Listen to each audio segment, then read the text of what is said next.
One of the things I learned at a very young age is that the brain is extremely malleable.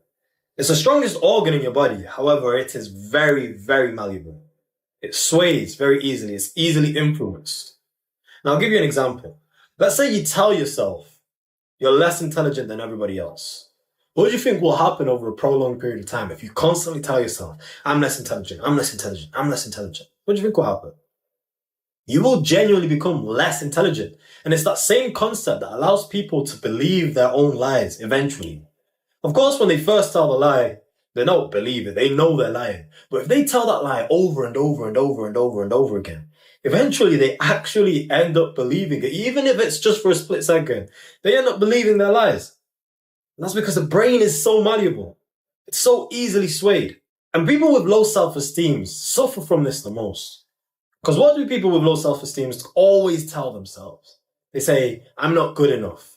I'm worthless. I'm awkward. I'm a social reject. I can't get on with anybody. And they constantly tell themselves time after time after time after time again.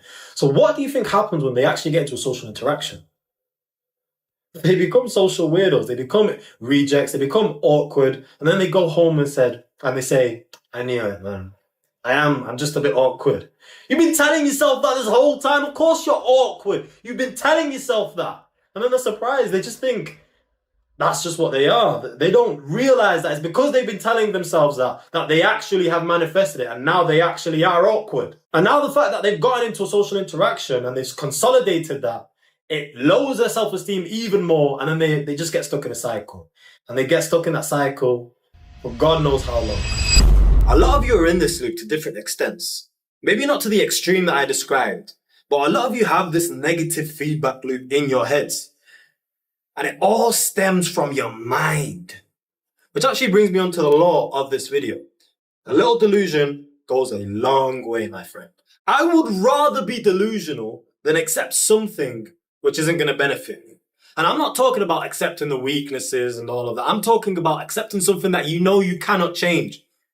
I'm introverted and there's nothing I can do and that's how I'll stay forever. I'd rather not believe that and be delusional even if I was introverted. Because when it gets into your head, it spirals out of control. It's sticky, it's infectious. Let's say I was Milhouse the geek, but I walked around thinking I was a G or walked around like a G.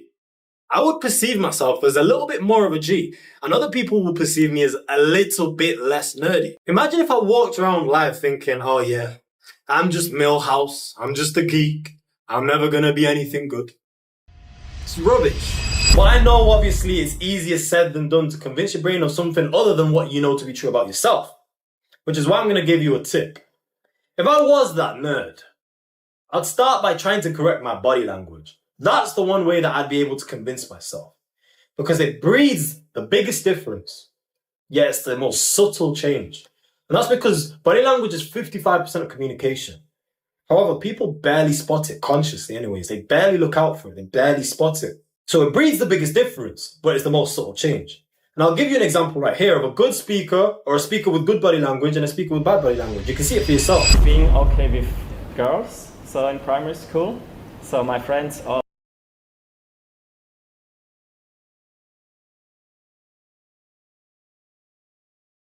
had some experience, a few, me not, and that's why I was like, okay, well, they are above me, ahead me. So there we go. yeah, maybe. Literally, if you think of true self-love, it means your own well-being comes first.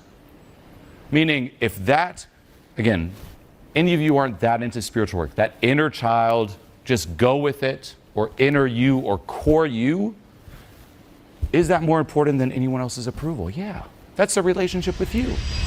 Huge difference, and that's exactly what I'm going to be covering in my next video.